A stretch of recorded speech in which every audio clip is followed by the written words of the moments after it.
Hi everyone, I'm Nihal Danga. I'm a first year paramedical student at AIIMS Nagpur. पिछली video में मैंने आपको बताया था कि आप अपनी फ़िज़िक्स को कैसे कवर कर सकते हैं। तो in this video I tell you about chemistry. तो अभी अपने पास में बहुत कम दिन रह गए हैं एंड केमिस्ट्री को अब अपन कैसे अप्रोच करें ये मैं आपको वीडियो में बताऊँगा। So let's begin with the video. तो देखो, केमिस्ट्री के अंदर सबसे पहले we have physical chemistry, organic chemistry and inorganic chemistry. अब अगर मैं वेटेज की बात करूं तो तीनों का वेटेज ऑलमोस्ट सेम रहता है।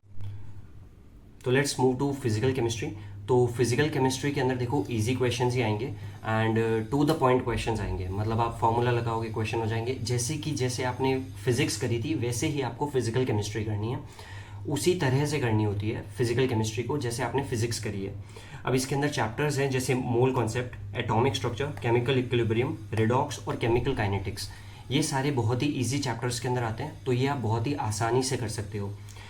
फिर कुछ जो थोड़े से टफ हैं लेकिन इंपॉर्टेंट बहुत हैं वो है thermodynamics, ionic equilibrium, solutions and electrochemistry.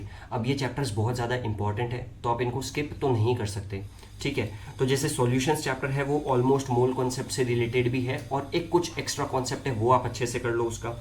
Electrochemistry के अंदर नर्स्ट इक्वेशन वाला जो पोर्शन है वो बहुत ज़्यादा इंपॉर्टेंट है। आयनिक इक्विलिब्रियम एंड थर्मोडाइनमिक्स जो है वो आपकी फिजिक्स के अंदर भी ऑलमोस्ट सिमिलर है, तो वो भी आपको इतनी प्रॉब्लम नहीं देगा। तो आप ये सारे चैप्टर्स अच्छे से कर लें।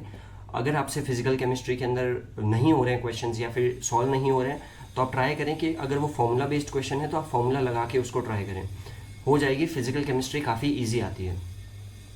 सो अब अपन देखते हैं कि अपन अपनी इनऑर्गेनिक केमिस्ट्री को कैसे अप्रोच करें। तो जैसे मैंने पहले भी बताया है तो इनऑर्गेनिक केमिस्ट्री के अंदर ट्रेंड्स और एक्सेप्शंस, यहीं से मेजॉरिटी क्वेश्चंस आते हैं।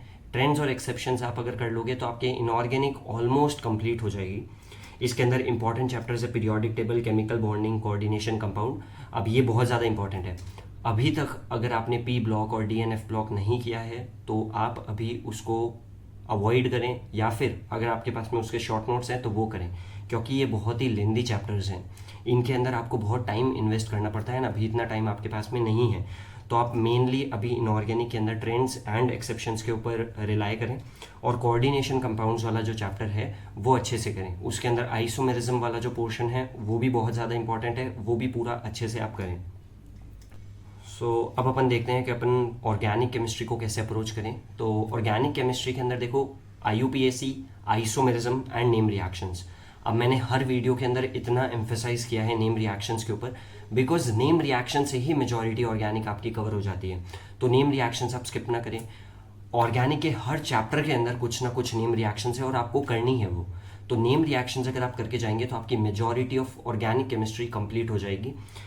देखो, और क्वेश्चंस कैसे आते हैं ऑर्गेनिक केमिस्ट्री के अंदर कि आपको रिएक्टेंट दे रखा होगा, प्रोडक्ट दे रखा होगा और रिएजेंट पूछ लिया होगा, या फिर रिएक्टेंट दे दिया और रिएजेंट दे दिया और फिर प्रोडक्ट पूछ लिया। तो आपको इस टाइप के क्वेश्चंस मिलेंगे जिसके अंदर एक सिंगल इक्वेशन के अंदर आपको क्वेश्चन सॉल्व करने होंगे। इतने टफ क्वेश्चन भी नहीं आएंगे, लेकिन नेम रिएक्शंस से इंपॉर्टेंट क्वेश्चंस आते हैं। इसके अंदर कुछ कुछ रिएजेंट्स होते हैं जैसे कि लुकास रिएजेंट हो गया और हिंसबर्ग रिएजेंट हो गया। तो जैसे ये जो रिएजेंट्स हैं इनके भी एक बार नाम याद कर लेना और नेम रिएक्शंस को आप अच्छे से कर लेना, तो आपकी ऑर्गेनिक केमिस्ट्री अच्छी हो जाएगी। IUPAC से डेफिनेटली क्वेश्चंस आते हैं, तो IUPAC को भी अच्छे से कर लेना। एक क्वेश्चन तो देखो IUPAC से आना ही है and it is very easy also, तो आप IUPAC भी अच्छे से कर लें। अब एक और चीज़ है कि आप जब केमिस्ट्री को अटेम्प्ट कर रहे होंगे पेपर के अंदर, तो कुछ बच्चे क्या करते हैं कि वो पहले ढूंढते हैं कि मैं फिजिकल करूँगा, तो वो पहले फिजिकल के क्वेश्चंस ढूंढेंगे, फिर वो ऑर्गेनिक के क्वेश्चंस ढूंढेंगे और फिर वो इनऑर्गेनिक के क्वेश्चंस ढूंढेंगे। लेकिन ये चीज़ आप अवॉइड करें। जब आप केमिस्ट्री बिगिन करते हैं from question number 1 to question number 30 आपको एक ही बार में करना है। अगर आपने ऐसे करने की कोशिश करी कि जैसे मैं पहले फिजिकल कर लेता हूँ तो फिर मैं ऑर्गेनिक करूँगा, फिर मैं इनऑर्गेनिक करूँगा, तो उसके अंदर प्रॉब्लम ही आएगी, क्योंकि your paper is in CBT mode. तो CBT मोड के अंदर इट इज़ वेरी डिफ़िकल्ट कि आप एक क्वेश्चन से दूसरे क्वेश्चन पे इतना आसानी से जंप कर पाओ। तो आई वुड रिकमेंड कि आप जब केमिस्ट्री करते हो तो क्वेश्चन नंबर 1 से लेके क्वेश्चन नंबर 30 तक आप एक बार में करें। उसको वैसे ना करें कि मैं पहले फिजिकल करूँगा पहले फिर इनऑर्गेनिक।